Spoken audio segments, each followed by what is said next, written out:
professor. Olá, querido aluno da nossa querida e gloriosa Escola Bíblica Dominical. O nosso desejo é que a paz do Senhor Jesus te encontre muito bem, aonde quer que você esteja nesse momento. Eu sou o pastor Kleber de Amorim e falo mais uma vez com vocês, diretamente dos estúdios da nossa querida ADC TV, a TV da Assembleia de Deus em Criciúma, Santa Catarina, aqui no sul do mundo. É uma honra para mim, para a nossa equipe, podermos com vocês formarmos esse exército poderoso que em todos os domingos de manhã ensina a Santa Palavra de Deus de forma sistematizada nesse currículo abençoado da IBD. Há membros que se esforçam para compreender a revelação divina, a Palavra de Deus, e também aparamentando obreiros para a sua vocação e o seu ministério. Estamos nessa lição encerrando o trimestre 3 do ano 2023 e estudamos até aqui com o pastor Douglas Batista a Igreja de Cristo e o Império do Mal. Como viver nesse mundo dominado pelo espírito da Babilônia. Essa é a lição que nós estudamos nesse terceiro trimestre de 2023. Como sempre, a CPAD encadernando magistralmente as suas lições e o conteúdo sem comentários extraordinário que nós estudamos nesse trimestre. Mas ainda temos a última aula, a aula de número 13, e o slide está aí na nossa tela. E o tema de hoje é um tema maravilhoso e também inspirador. Como não há nada novo debaixo do céu, Agostinho de Hipona já tinha versado sobre essa convivência entre o reino de Deus, o reino dos homens, e ele tem uma obra chamada A Cidade de Deus, onde ele vai versando sobre estes dois mundos paralelos que praticamente coexistem um com o outro. E na lição 13, pastor Douglas Batista, nessa mesma inspiração, nessa visão, ele nos sugere o tema O Mundo de Deus no Mundo dos Homens. Então, o mundo de Deus, ele adentrando ao mundo dos homens. Durante as 12 lições que nós estudamos aqui, eu vocês que a Babilônia é uma grande armadilha de um império muito poderoso, muito rígido e realmente muito violento contra a verdade de Deus.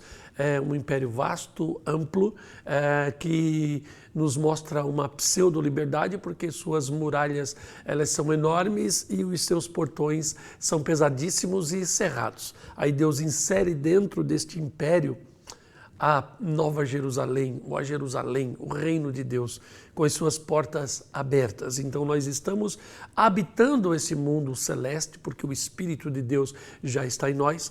Nós entramos e saímos pelas portas de Jerusalém, que não é um império, e sim um reino. E como um reino, nós somos regidos em liberdade, e nós não somos obrigados a estar ali, porque o nosso rei, ele convida o pecador à conversão, e aquele que de fato aceita o chamado do Salvador, ele se torna livremente, espontaneamente salvo na pessoa bendita do Rei deste reino maravilhoso que desceu para estar conosco enquanto a história humana ainda se segue. Então, o mundo de Deus no mundo dos homens é o mistério que nós vamos estudar nessa nossa 13ª pré-aula do trimestre 3 de 2023. O texto áureo da nossa lição de hoje vai dizer que eis que a Virgem conceberá e dará à luz a um filho, e esse será chamado pelo nome de Emanuel, que traduzido é Deus conosco, Mateus 1:23. E a verdade prática, aquilo que levaremos para a nossa vida dessa lição, nos diz que nesta dispensação da graça, a igreja deve refletir os valores do reino de Deus neste mundo. Caso contrário, ela vai cair fatalmente nas garras do secularismo. E o secularismo domina os corações e de dentro para fora vai roubando a força, a energia, a graça de servir a Deus.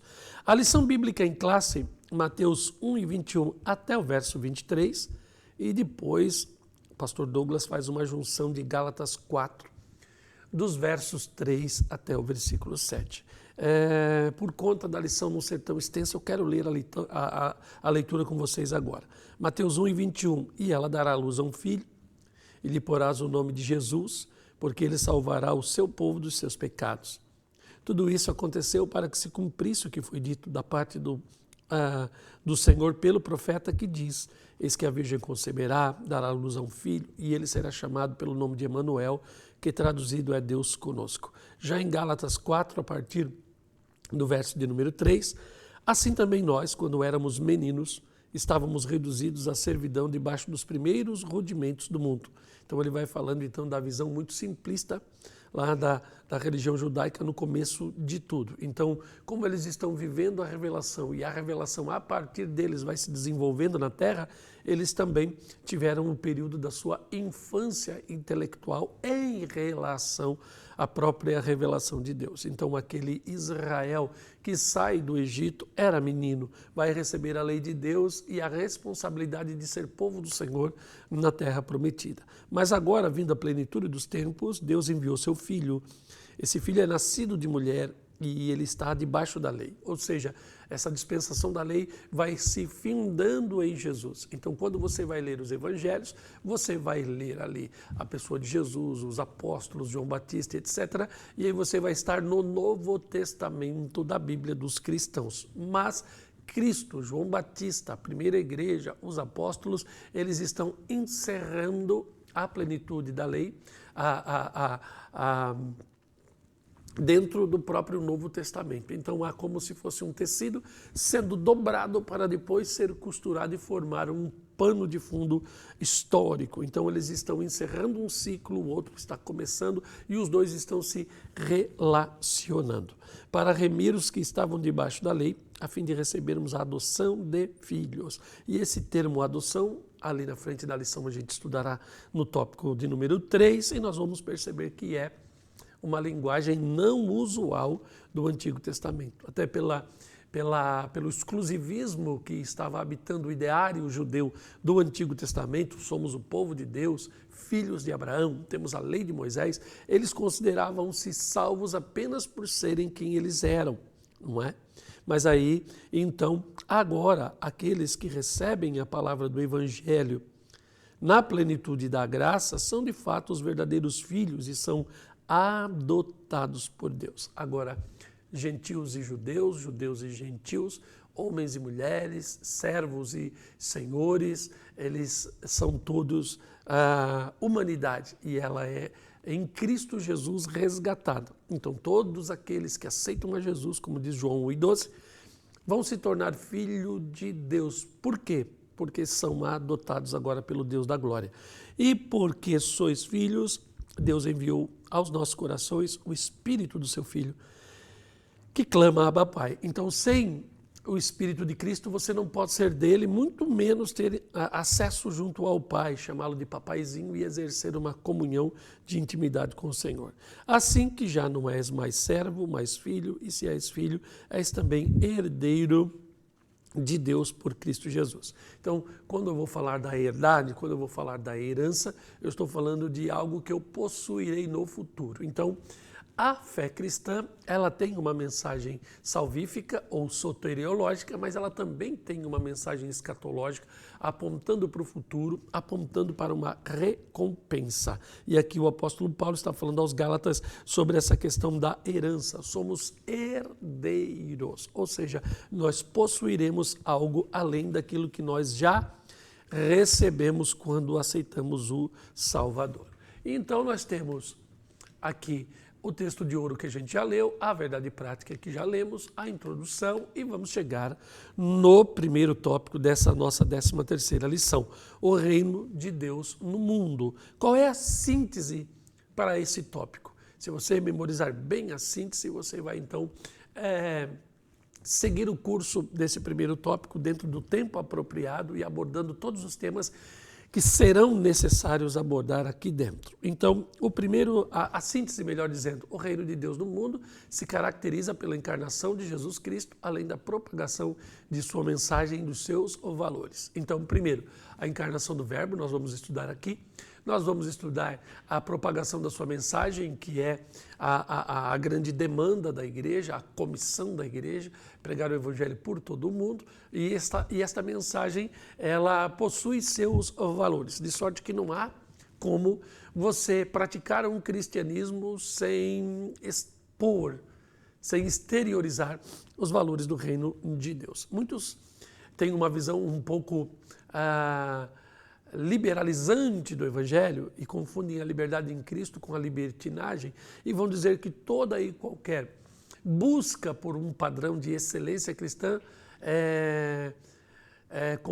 como eles dizem, é religiosidade ou expressões de um sistema religioso, crenças limitantes que impedem você de ser quem você realmente é em Cristo Jesus. Ora, a Bíblia diz que fora de Jesus nós estávamos mortos em nossos delitos e em pecados. E não adianta querermos viver como antes em Cristo Jesus. A coisa não dará certa. O crente é diferente porque o Evangelho o diferencia.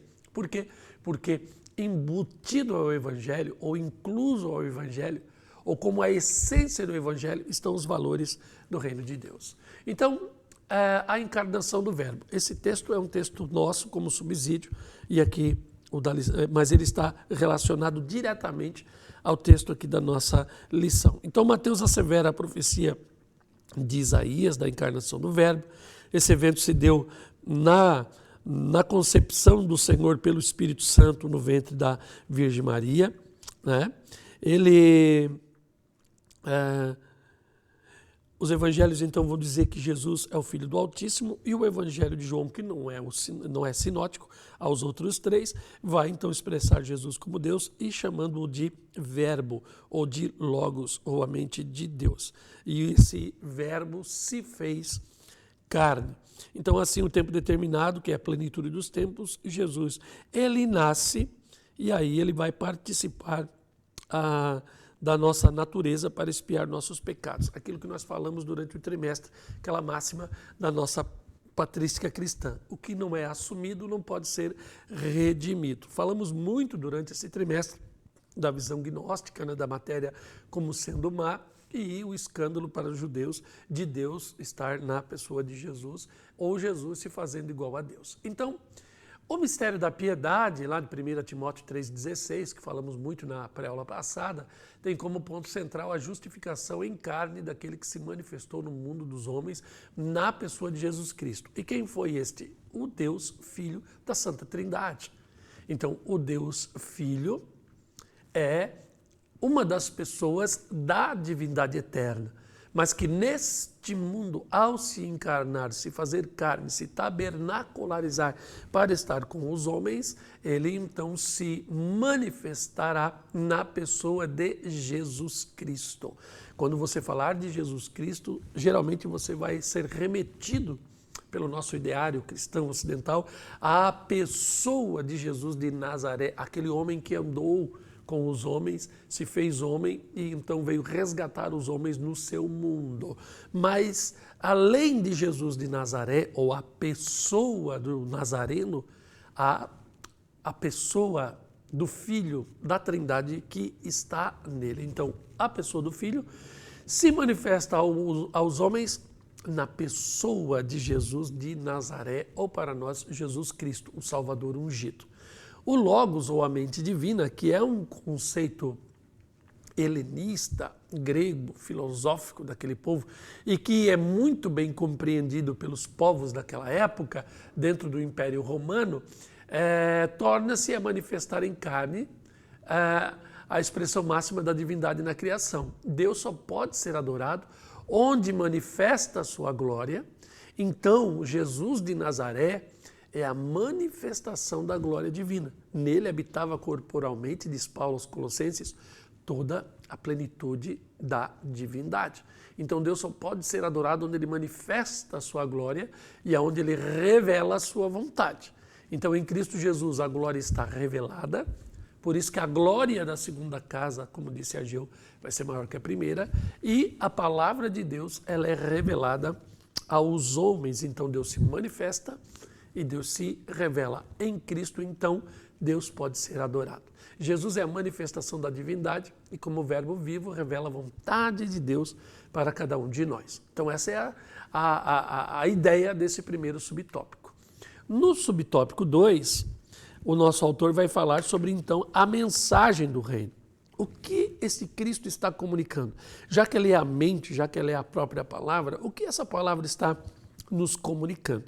Então, após a tentação no deserto, Jesus começa a pregar, arrependei-vos porque é chegado o reino de Deus, ficando claro que a mensagem do reino de Deus contém o apelo ao arrependimento. Aí o pastor aqui diz que a palavra grega metanoia é o arrependimento, né? Que compreende uma nova atitude espiritual e também moral, bem como uma nova conduta, que seria a questão ética.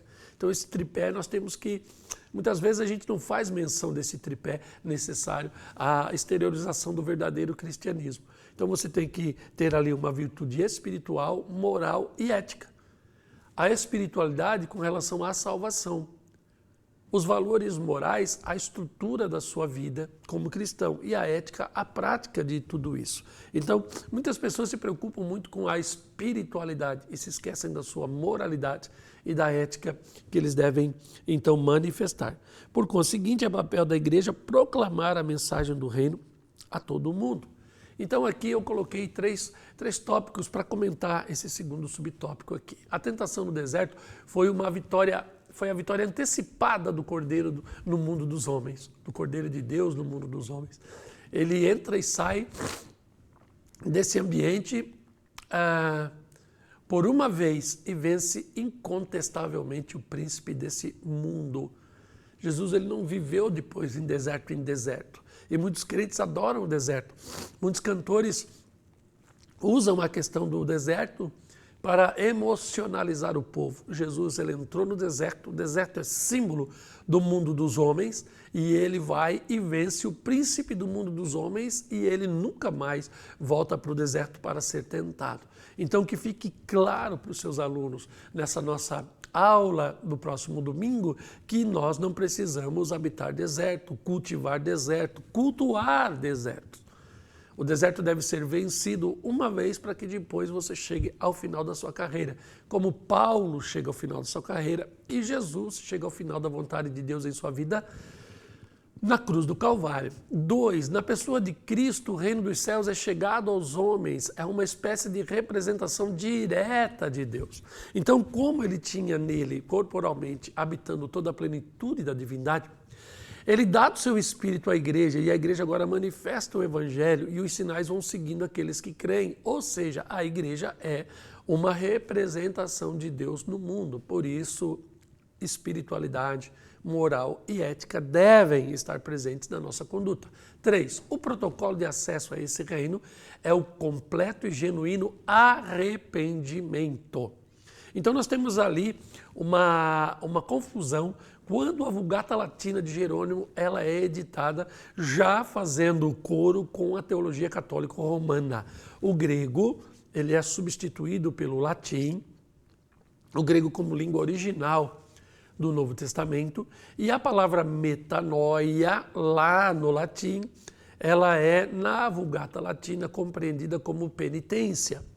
Então, na visão católico-romana, na teologia católico-romana, o arrependimento ele está associado a uma contrição profunda, a um sofrimento. Você tem que sentir dores, você precisa, então, se sacrificar, você precisa de boas obras, ser penitente. Nós não somos penitentes como cristãos. Nós temos uma vida de piedade, é muito diferente. A única coisa que é semelhante é a letra P no começo da palavra. Somos, então, piedosos, e essa piedade fala de fé. A fé do crente é obedecer a Deus e não sofrer, já que Cristo sofreu por nós as agruras da cruz do Calvário. Então, mensagem essa que é tema central no Evangelho. Deve haver uma mudança completa na forma de pensar, enxergar o mundo e enxergar o reino de Deus. A conversão nos faz ter a percepção clara que este mundo dos homens é dominado pelo espírito do anticristo e o modo de vida desse mundo dos homens é um mundo secular, e o secularismo não pode habitar em nossos corações, embora nós saiamos do reino para entrar no império, e aí no nosso cotidiano nós vamos em universidades, praticamos a nossa profissão, fazemos os nossos negócios, auferimos os nossos lucros e voltamos para a presença de Deus dentro do reino de Deus. Então você entra e sai pela porta abençoado. Bendito é o entrar, bendito é ao sair. O Senhor está contigo em seus caminhos, glória a Deus, louvado seja o nome do Senhor. E o Evangelho vai sendo sempre levado contigo onde quer que você for. Os valores do reino, subtópico de número 3. E aqui eu penso que é a parte mais extensa a ser explorada na sua aula desse próximo domingo. Então, no Sermão do Monte, que eu chamo de a Constituição do Reino de Deus, destacam-se ali vários temas que Jesus vai dizer ali. Controle da ira, a fuga da imoralidade sexual, a indissolubilidade do casamento, a honestidade no falar, não revidar ofensas, como você esmola, como você ora, como você jejua, né? Como você faz seus julgamentos acerca das outras pessoas, né? Ele faz o alerta sobre 2 caminhos, advertência contra falsos profetas que sempre existirão e não adianta querermos fugir deles, né? A exortação na prática dos valores do reino, e nesse sentido o sermão nos chama para uma vida de perfeição em Cristo e nos convida a priorizar o reino de Deus e a sua justiça. Assim, os filhos do reino devem expressar esses valores em seu viver diário. Então não adianta ficar cansado servindo a Deus, porque até o fim da jornada cristã proposta por Deus a cada um de nós, nós precisaremos viver no nosso cotidiano tudo isso. Então, aqui eu coloco como um subsídio para vocês, segundo o Salmo 2, os reinos dos homens, os reinos dos homens e seus governantes são rebeldes em relação ao reino do Messias. Esta é a mensagem do Salmo de número 2. Não é? E eu poderia aqui achar o Salmo de número 2, para você ter a noção exata, já no começo do Salmo, de como o mundo dos homens se rebela contra Deus. E ele vai dizendo aqui, por que se amotinam as nações? E por que os povos imaginam coisas vãs? Os reis da terra se levantam e os príncipes juntam-se, mancomunam contra o Senhor e contra o seu ungido, dizendo, rompamos as suas ataduras e sacudamos de nós as suas cordas. Aí o Salmo continua, até então o profeta fazer um apelo para que os reis da terra se convertam ao Messias de Deus e sigam as suas orientações. A espiritualidade, a moralidade, a ética do reino celeste são incomparavelmente superiores ao padrão humano e secular. Então, quando você compara os princípios da palavra de Deus, né, para a visão progressista atual, eles vão nos acusar de retrógrados, reacionários. O que é o reacionário? Aquele que reage.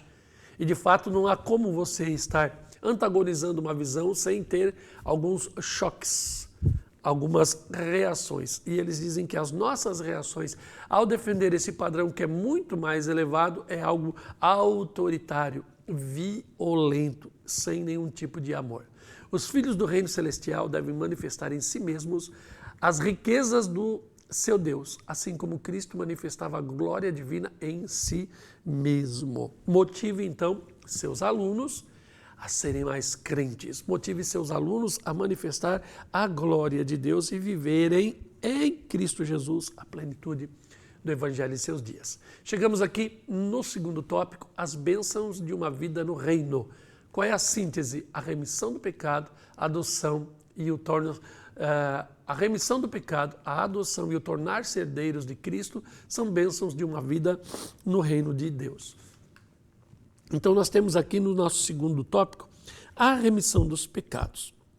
E aí eu coloquei para vocês aqui um texto, penso eu, muito esclarecedor. Remir significa, no sentido dos relacionamentos humanos, perdão por compaixão, por misericórdia, sem nenhum ônus, ou seja, eu não cobrarei dívidas a partir do meu perdão. Há também no sentido físico, médico, a remissão de uma doença, você está em convalescência, num tratamento, para então findar o mal que lhe adoeceu. Então aqui nós estamos falando sobre os relacionamentos humanos para comparar a nossa relação com Deus. Éramos inimigos de Deus. E Deus, então, em Cristo nos perdoa, vai nos redimir. E isso por quê? Porque em Cristo Ele vem sentir as nossas dores. Ele vem, então, exercer misericórdia e Ele não vem impor nenhum ônus por isso. Tá certo? A visão veterotestamentária, ou do Velho Testamento, ela vai nos permitir pensar que o perdão dos pecados era compreendida pelos homens daquela época como uma espécie de busca intensa e quase sempre inalcançável da fuga de uma condenação provável, por meio de normas, por meio de condutas, que mais parecia o cumprimento rígido de um código de ações justificadoras sem poder, de fato, libertador. É o legalismo da lei, nem eles mesmos compreendiam como a lei poderia ser praticada, nenhum homem jamais pôde dizer fora Jesus Cristo que cumpriu integralmente a lei de Deus. E então há ramos cristãos, inclusive, que tentam praticar e observar alguns pontos específicos da lei, e aí você pergunta para eles, e você, nessa sua busca por praticar a lei de Deus, você conseguiu? Ah, eu não consegui. Então por que você não confia inteiramente em Jesus que cumpriu a lei e se esconda nele e esteja estabelecido no Senhor? Então essa visão da graça antilegalista nos faz ter confiança em Jesus e perseverar em Jesus como um advogado diante de Deus que mesmo nas minhas falhas como cristão, Ele vai então estar me defendendo. E mesmo que em algum momento eu possa cair, eu posso orar como Davi, não retira de mim o teu espírito, nem a alegria da tua salvação. 2, adotados e herdeiros de Cristo. Herdeiros de Cristo, isso mesmo. É o nosso segundo subtópico. Então, em outro tempo, éramos estranhos, mas agora filhos reconciliados com Deus. Colossenses 1:21, aqui da nossa lição. Deus então concede aos filhos a dádiva de um novo nome, uma nova imagem, a imagem de Cristo neles. Romanos 8:29, Apocalipse 2:17. Como resultado da nossa adoção, agora como filhos somos também herdeiros por Cristo. Então nessa herança estão embutidas as promessas que Deus fez a Abraão e também a vida eterna. Então, em Abraão seriam benditas todas as famílias da terra. O Salvador vem de Abraão, você está em Cristo, você então é bendito, bem-aventurado, você é bem falado no reino de Deus. E aí você agora rompe com o ciclo da morte e você tem a esperança da vida eterna. A alma é imortal, ela inicia um curso e ela terminará encontrando-se com Deus um dia, ok? Mas a eternidade, ela vai então nos permitir conhecer e saber o antes, o durante, o depois e compreender o reino de Deus de fato pelo lado de dentro, porque não há de se comparar o reino de Deus, que está fora do tempo, fora do espaço, numa outra dimensão, com a vida que nós conhecemos, mesmo tendo uma alma imortal. Então nós precisamos pensar que a vida eterna é algo extraordinariamente superior àquilo que a nossa mente já conheceu, viu, presenciou ou através da palavra consegue imaginar. E se sois de Cristo, então sois descendência de Abraão, herdeiros conforme a promessa. Gálatas 3:29. A adoção não é um tema abordado lá no Antigo Testamento, como significado espiritual e soteriológico. A herança, por sua vez, fala de uma vida cristã não finda nesse mundo ou em si mesma, sem nenhum tipo de recompensa diante das afrontas sofridas por aqueles que se opuseram ao mundo e ao espírito maligno que o rege.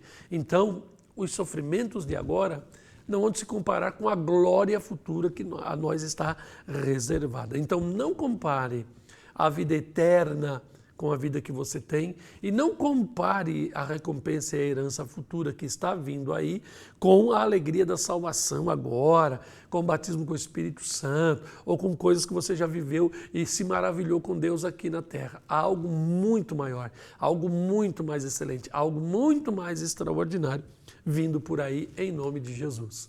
Então, partindo para o final desta 13ª lição, e também do nosso trimestre, chegamos ao tópico de número 3, os males de uma vida no mundo.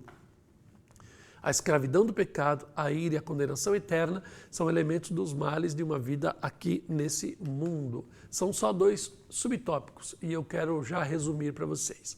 A escravidão do pecado. Segundo Paulo, todos pecam. Então todos estão debaixo desse jugo, todos são escravos do pecado. Mas a questão é, todo pecado é igual? Ou ainda, os pecadores terão o mesmo castigo ou o mesmo destino, o lago de fogo? Veja, todos pecaram, então todos já nascem condenados. Porém, no trono branco, no julgamento dos ímpios sem esperança, cada um vai ser julgado pelo conjunto da sua obra individual. Você consegue entender? Todos nascem pecadores, todos estão destituídos da glória de Deus e a única chance que há de termos uma vida com Deus é nos arrependendo e vivendo uma vida em Cristo. Porém, cada um de nós será julgado no trono branco pela obra dos nossos pecados, pela quantidade de pecado, por tudo aquilo que nós fizemos individualmente. Senão o Senhor ele condenaria a humanidade e mandaria todos de uma vez. Mas cada um será julgado e todo joelho terá que se dobrar. Então, quando você vê no capítulo 11 de Mateus, Jesus fazendo distinção de Betsaida, Corazim e Cafarnaum, das cidades de Tiro, Sidom e Sodoma, e Jesus vai dizer, haverá menos rigor para eles no juízo que para vocês. Então as cidades da época de Jesus foram muito mais pecadoras. Por quê? Porque receberam o Deus encarnado, receberam a mente divina, receberam o Evangelho, receberam o reino de Deus e renunciaram. E Jesus está dizendo, Tiro, Sidom e Sodoma, se tivessem recebido o que vocês receberam aqui, estariam estabelecidos até hoje, teriam se arrependido. Então Jesus faz distinção clara de juízo, de intensidade, de pena. Então a escravidão do pecado é uma condição situacional do pecador não regenerado. Então é uma condição, eu botei ali situacional porque ela pode mudar, mas se a gente fosse olhar com mais cuidado o termo, eu poderia colocar como uma condição. Então, em Cristo eu sou um pecador regenerado, sem Cristo eu estou na condição de pecado, estou numa situação de condenado. Ele é então dominado e age segundo as determinações do seu Senhor, o príncipe desse mundo. Então não há como nós pensarmos em uma salvação para quem jamais se converteu, por melhor que ele seja. Olha o tripézinho aqui de novo, espiritualidade, moralidade e ética. Então, ele pode ser moralmente elevado, ele pode ter uma ética exuberante, mas se ele não tiver uma nova vida em Cristo, vai para o inferno do mesmo jeito. Por quê? Porque ele é pecador, está na condição de pecador e está na situação do pecador, renitente, iníquo, sempre pecando. Então, para terminar, filhos da ira e condenação eterna, entre os quais todos nós também antes andávamos nos desejos da nossa carne, fazendo a vontade da carne e dos pensamentos, e éramos por natureza filhos da ira, como os outros também. Então, Paulo generaliza a condição de todos salvos. Esse texto é meu, não dá lição, tá, pessoal? Paulo generaliza a condição de todos salvos, ou todos nós, como filho e herdeiro. E expõe claramente que todo homem que não está em Cristo, por sua sujeição e amor ao pecado, é um ímpio nascido para o juízo divino. Então, eu termino dizendo para vocês, nessa nossa pré-aula, não ame aquilo que Deus odeia. Tenha empatia pelas almas, pelos pecadores, mas não pelos seus pecados e não por seu estilo de vida. É isso que esta lição está querendo nos dizer nessa nossa pré-aula e no domingo que vem, quando você estiver ministrando essa aula. Distinção de padrões. O reino de Deus está lá em cima, o reino dos homens está aqui embaixo. Aparentemente é o contrário, você vive no reino dos homens e o reino de Deus parece que é um intruso nesta situação.